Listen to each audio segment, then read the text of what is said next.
Hello everyone, welcome back to PPS Adda. दोस्तों, आज हम लोग शिक्षा का अर्थ, शिक्षा के उद्देश्य, पाठ्यक्रम एवं शिक्षा पद्धतियों के संदर्भ में स्वामी विवेकानंद के विचारों के बारे में अध्ययन करेंगे। आज हम लोग देखेंगे कि स्वामी विवेकानंद ने शिक्षा के अर्थ, शिक्षा के उद्देश्य, पाठ्यक्रम एवं शिक्षा पद्धतियों के संदर्भ में कौन कौन से विचार दिए हैं। तो वीडियो को स्टार्ट करने से पहले अगर आप हमारे चैनल पर नए हैं तो इसे सब्सक्राइब जरूर कर लें, जिससे आगे आने वाली सभी क्लासेस की नोटिफिकेशन आपको मिलती रहेंगी। तो चलिए वीडियो को स्टार्ट करें। सर्वप्रथम हम लोग देखेंगे शिक्षा के अर्थ के बारे में। स्वामी विवेकानंद के अनुसार शिक्षा का अर्थ मनुष्य में निहित शक्तियों का पूर्ण विकास है, न कि मात्र सूचनाओं का संग्रह है।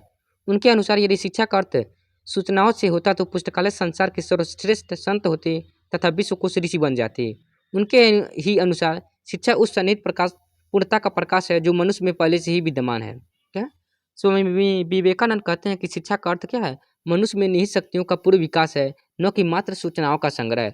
वे कहते हैं कि यदि शिक्षा का अर्थ मात्र सूचनाओं के संग्रह से होता तो पुस्तकालय संसार के सर्वश्रेष्ठ संत होते और विश्वकोश ऋषि बन जाते। उनके ही अनुसार शिक्षा उस सन्निहित पूर्णता का प्रकाश है जो मनुष्य में पहले से ही विद्यमान है। शिक्षा के अर्थ की व्याख्या स्वामी जी ने बहुत ही विशाल संदर्भ में की है। वह तो यह भी मानते हैं कि जो मनुष्य कहता है कि मुझे कुछ नहीं सीखना है, समझ लो कि वह मृत्यु की राह पर है। वह जीवन के रहस्य को मौन रूप में स्वीकार नहीं करते, वरन अनुभव द्वारा शिक्षा ग्रहण करने को ही जीवन का रहस्य मानते हैं। क्या है? स्वामी विवेकानंद कहते हैं कि जो मनुष्य कहता है कि मुझे कुछ नहीं सीखना है, समझ लो कि वह मृत्यु की राह पर है। वह जीवन के रहस्य को मौन रूप में स्वीकार नहीं करते, वरन अनुभव द्वारा शिक्षा ग्रहण करने को ही जीवन का रहस्य मानते हैं। उनके विचार से तो शिक्षा वह साधन है जिसके द्वारा मनुष्य की शक्तियों की वृद्धि के साथ साथ बौद्धिक विकास भी होता है। आज की इस संक्रमण काल में देश के नवयुवकों को ऐसी ही शिक्षा की आवश्यकता है जिससे वे विश्व के रहस्यपूर्ण तथ्यों को समझ सके। जो शिक्षा मनुष्य में आत्मविश्वास नहीं लाती, व्यक्तिगत विचारों को मौलिकता की प्रेरणा नहीं देती, उसमें भावनात्मक एकता की जागृत नहीं करती, वह वास्तव में सच्ची शिक्षा नहीं है। क्या स्वामी विवेकानंद कहते हैं कि शिक्षा वह साधन है जो मनुष्य की शक्तियों की वृद्धि के साथ साथ बौद्धिक विकास भी होता है। और वे कहते हैं कि आज के समय में नवयुवकों की ऐसी ही शिक्षा की आवश्यकता है जिससे वे विश्व के रहस्यपूर्ण तथ्यों को समझ सके। जो वे कहते हैं कि जो शिक्षा मनुष्य में आत्मविश्वास नहीं लाती, व्यक्तिगत विचारों की मौलिकता को प्रेरणा नहीं देती, उसमें भावनात्मक एकता की जागृत नहीं करती, वह वास्तव में सच्ची शिक्षा नहीं है। अब हम लोग शिक्षा के उद्देश्यों के बारे में अध्ययन करेंगे। स्वामी विवेकानंद ने शिक्षा का उद्देश्य छात्रों में देश प्रेम की भावना का समावेश करना बताया है। स्वामी जी का कथन है, यदि शिक्षा देश प्रेम की प्रेरणा नहीं देती तो वह राष्ट्रीय शिक्षा नहीं हो सकती। क्या है? स्वामी विवेकानंद कहते हैं कि शिक्षा का मुख्य उद्देश्य क्या है? देश प्रेम की भावना का विकास करना, और जो शिक्षा देश प्रेम की भावना का विकास नहीं करती वह राष्ट्रीय शिक्षा नहीं हो सकती। शिक्षा के उद्देश्यों के बारे में उन्होंने निम्नलिखित विचार दिए हैं। पहला है शारीरिक विकास। स्वामी विवेकानंद लौकिक तथा आध्यात्मिक दोनों प्रकार के उद्देश्यों की प्राप्ति के लिए स्वस्थ शरीर की आवश्यकता समझते हैं। क्या स्वामी विवेकानंद कहते हैं कि लौकिक तथा आध्यात्मिक दोनों प्रकार के उद्देश्यों की प्राप्ति के लिए क्या है? स्वस्थ शरीर की आवश्यकता है। फिर है पूर्ण तत्व को प्राप्त करना। शिक्षा का दूसरा उद्देश्य क्या है? पूर्ण तत्व को प्राप्त करना। स्वामी विवेकानंद के अनुसार ज्ञान बाहर से नहीं बल्कि वह तो मनुष्य के भीतर ही होता है। इस अंतर्निहित ज्ञान तथा पूर्णता की अभिव्यक्ति करना ही शिक्षा है। लौकिक तथा आध्यात्मिक सभी प्रकार का ज्ञान मनुष्य के अंदर पहले से ही विद्यमान है, उस पर परे आवरण को हटा देना ही शिक्षा है। अतः शिक्षा को मनुष्य के अंतर्निहित ज्ञान अथवा पूर्णता की अभिव्यक्ति करनी चाहिए। क्या स्वामी विवेकानंद कहते हैं कि मनुष्य के अंदर ही सभी ज्ञान मौजूद हैं। लौकिक तथा आध्यात्मिक सभी प्रकार का ज्ञान मनुष्य के अंदर पहले से ही विद्यमान है। आवश्यकता क्या है? आवश्यकता यह है कि शिक्षा द्वारा उस आवरण को हटा देना। अतः शिक्षा को मनुष्य के अंतर्निहित ज्ञान तथा पूर्णता की अभिव्यक्ति करनी चाहिए। फिर है शिक्षा का तीसरा उद्देश्य है मानसिक तथा बौद्धिक विकास। स्वामी विवेकानंद जी के अनुसार भारत के पिछड़ने का सबसे बड़ा कारण उसका बौद्धिक पिछड़ापन है। इस कमी को दूर करने के लिए इस बात की आवश्यकता है कि शिक्षा द्वारा बालकों का मानसिक तथा बौद्धिक विकास किया जाए ताकि वे अपने पैरों पर खड़े हो सकें। क्या स्वामी विवेकानंद कहते हैं कि भारत के पिछड़ने का सबसे बड़ा कारण क्या है? बौद्धिक पिछड़ापन। और इसको दूर करने का सबसे अच्छा साधन है बालकों के मानसिक तथा बौद्धिक विकास किया जाए। बालकों का मानसिक तथा बौद्धिक विकास किया जाए ताकि वे अपने पैरों पे खड़े हो सकें, आत्मनिर्भर बन सकें। फिर है शिक्षा का अगला उद्देश्य चरित्र निर्माण। स्वामी जी ने चरित्र निर्माण को शिक्षा का महत्वपूर्ण उद्देश्य माना है। इसके लिए उन्होंने ब्रह्मचर्य पालन पर बल दिया और बताया कि ब्रह्मचर्य के द्वारा मनुष्य में बौद्धिक तथा आध्यात्मिक शक्तियाँ विकसित होती है तथा वह मन वचन कर्म से पवित्र बन सकेगा। यह स्वामी विवेकानंद कहते हैं कि शिक्षा का महत्वपूर्ण उद्देश्य क्या है? चरित्र का निर्माण। और इसके लिए उन्होंने क्या किया है? ब्रह्मचर्य पालन पर बल दिया है और कहा कि ब्रह्मचर्य के द्वारा मनुष्य में बौद्धिक तथा आध्यात्मिक शक्तियाँ विकसित होती है तथा वह मन वचन तथा कर्म से पवित्र बन जाता है। फिर शिक्षा का अगला उद्देश्य है धार्मिक विकास। स्वामी जी ने धार्मिक विकास को शिक्षा का प्रमुख उद्देश्य माना। वे चाहते थे कि प्रत्येक व्यक्ति उस सत्य तथा धर्म को मालूम कर सके जो उसके अंदर छिपा हुआ है। इसके लिए उन्होंने मन तथा हृदय के प्रशिक्षण पर बल दिया और बताया कि शिक्षा ऐसी होनी चाहिए जिसे प्राप्त करके बालक अपने जीवन को पवित्र बना सके तथा उसमें आज्ञा पालन, समाज सेवा तथा महापुरुषों के अनुकरणीय आदर्शों की अपनाने की क्षमता विकसित हो सके। क्या स्वामी विवेकानंद करते हैं कि वे चाहते हैं कि प्रत्येक व्यक्ति उस सत्य तथा धर्म को मालूम कर सके जो उसके अंदर छिपा हुआ है। इसके लिए वे क्या करते हैं? मन तथा हृदय के प्रशिक्षण पर बल देते हैं और कहते हैं कि शिक्षा ऐसी होनी चाहिए जिससे प्राप्त करके बालक अपने जीवन को पवित्र बना सके तथा उसमें आज्ञा पालन, समाज सेवा, महापुरुषों के अनुकरणीय आदर्शों को अपनाने की क्षमता विकसित हो जाए। नेक्स्ट है राष्ट्रीयता का विकास। स्वामी जी ने शिक्षा का प्रमुख उद्देश्य बालकों में देश प्रेम की भावना का विकास करना बताया है। उनका विचार है कि जो शिक्षा देश प्रेम की प्रेरणा नहीं देती वह राष्ट्रीय शिक्षा नहीं है। क्या स्वामी जी कहते हैं कि शिक्षा का प्रमुख उद्देश्य बालकों में देश प्रेम की भावना का विकास करना है और वे कहते हैं कि जो शिक्षा देश प्रेम की प्रेरणा नहीं देती वह राष्ट्रीय शिक्षा नहीं है। अगला उद्देश्य है शिक्षा का अगला उद्देश्य है विभिन्नता में एकता की खोज। स्वामी विवेकानंद जी के अनुसार शिक्षा का प्रमुख उद्देश्य विभिन्नता में एकता की खोज है। उन्होंने बताया कि आध्यात्मिक तथा भौतिक जगत एक ही है, अतः विभिन्नता की अनुभूति दोष अथवा माया है। शिक्षा ऐसी होनी चाहिए जो कि बालक विभिन्नता में एकता की अनुभव करने लगे। वे कहते हैं क्या स्वामी विवेकानंद कहते हैं कि आध्यात्मिक तथा भौतिक जगत दोनों एक ही है और जो इनमें विभिन्नता का दर्शन करता है, मतलब जो इसको आध्यात्मिक और भौतिक जगत को भिन्न भिन्न मानता है, वे क्या है? वे माया के वश में है। वे चाहते हैं कि शिक्षा ऐसी हो जिससे बालक क्या है? विभिन्नता में एकता की अनुभव करने लगे। फिर अगला उद्देश्य है आत्मविश्वास, श्रद्धा तथा आत्मत्याग की भावना का विकास। स्वामी जी ने जीवन प्रयत्न इस बात पर बल दिया है कि अपने ऊपर विश्वास रखना, श्रद्धा, आत्मत्याग की भावना का विकास करना शिक्षा का महत्वपूर्ण उद्देश्य है। उन्होंने कहा कि उठो, जागो और उस समय तक बढ़ते रहो जब तक कि चरम उद्देश्य की प्राप्ति न हो जाए। स्वामी जी क्या करते हैं? स्वामी जी कहते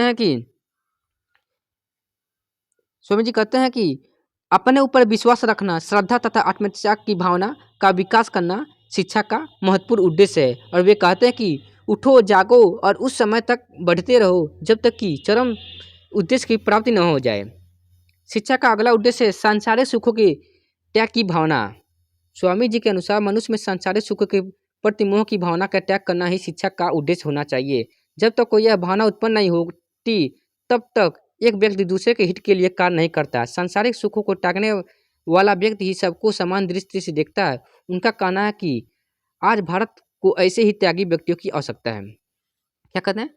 स्वामी जी कहते हैं कि मनुष्य में सांसारिक सुखों के प्रति मोह की भावना का त्याग करना ही शिक्षा का उद्देश्य होना चाहिए। वे कहते हैं कि जब तक यह भावना उत्पन्न नहीं होगी तब तक क्या है? एक व्यक्ति दूसरे व्यक्ति की सहायता नहीं करेगा। वे कहते हैं कि सांसारिक सुखों को त्यागने वाला व्यक्ति ही सबको समान दृष्टि से देखता है और देश को क्या है? ऐसे ही त्यागी व्यक्तियों की आवश्यकता है। अगला उद्देश्य है समाज सेवा और विश्व बंधुत्व की भावना का विकास। स्वामी जी सभी मनुष्यों में एक आत्मा के दर्शन करते हैं और मनुष्य के शरीर को उसका मंदिर मानते थे। अतः भौतिक तथा आध्यात्मिक दोनों दृष्टियों से मनुष्य को समाज सेवा का पाठ पढ़ाना चाहिए, ऐसा वह चाहते थे। वह मानते थे कि शिक्षा का उद्देश्य मनुष्य में समाज सेवा की भावना के साथ साथ विश्व बंधुत्व की भावना का विकास करना भी है। क्या है, स्वामी जी कहते हैं कि सभी मनुष्य में एक आत्मा के दर्शन करते थे। वे क्या है, वे कहते हैं कि सभी मनुष्य क्या है, एक ही परमात्मा के अंश है और मनुष्य के शरीर को ही उसका मंदिर मानते थे। अतः भौतिक तथा आध्यात्मिक दोनों दृष्टियों से मनुष्य को समाज सेवा का पाठ पढ़ाना चाहिए, ऐसा वे चाहते थे। वह चाहते थे कि शिक्षा का प्रमुख उद्देश्य मनुष्य में समाज सेवा की भावना के साथ साथ विश्व बंधुत्व की भावना का विकास भी हो।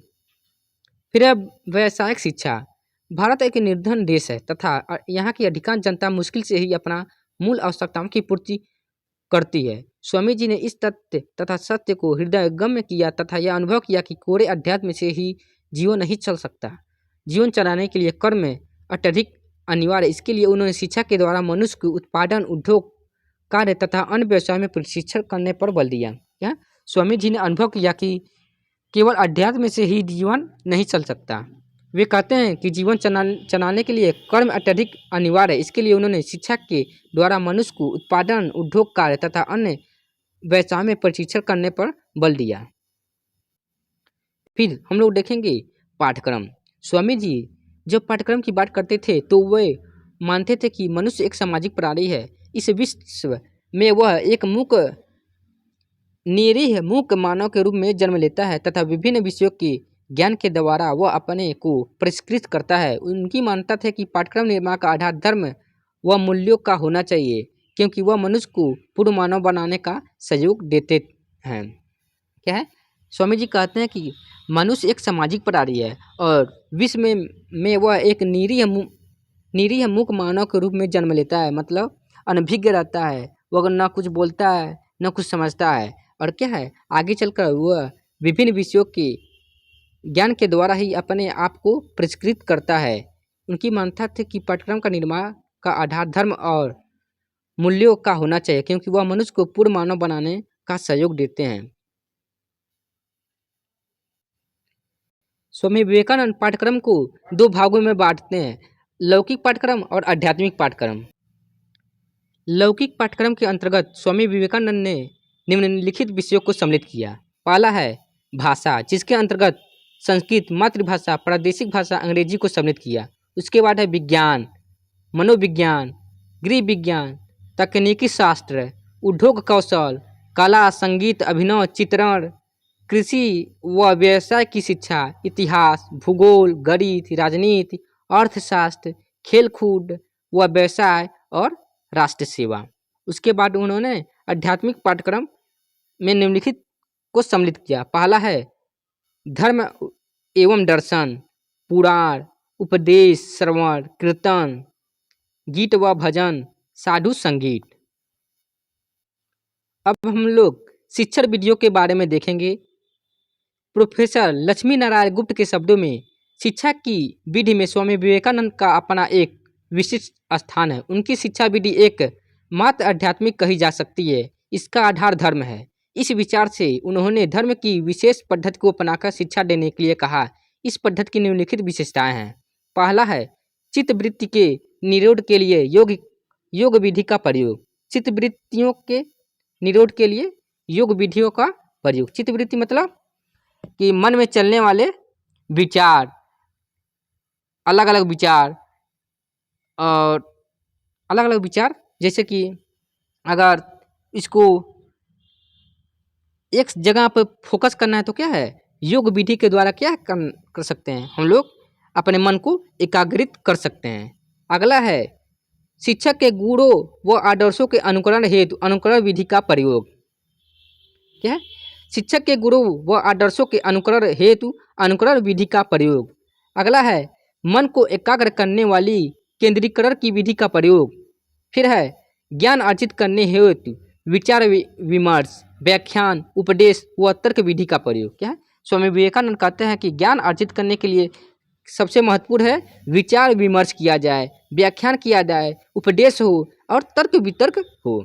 फिर है छात्रों को सुझाव देने हेतु व्यक्तिगत निर्देश व परामर्श विधि का प्रयोग। क्या है, छात्रों को सुझाव देने के लिए क्या है, व्यक्तिगत निर्देश एवं परामर्श विधि का प्रयोग करना। फिर है प्रयोग विधि द्वारा तथ्यों का ज्ञात करने तथा स्वयं प्रयोग करके तथ्यों का ज्ञान प्राप्त करने हेतु प्रयोग विधि का प्रयोग। तो ये थी शिक्षण विधि। तो अगर आपको यह टॉपिक अच्छी लगी हो तो इसे लाइक जरूर करें। अगर आप हमारे चैनल पर नए हैं तो इसे सब्सक्राइब जरूर कर लें, जिससे आगे आने वाली सभी क्लासेस की नोटिफिकेशन आपको मिलती रहेंगी। तो चलिए अब हम लोग मिलते हैं अपने नेक्स्ट वीडियो में। Thanks for watching this video.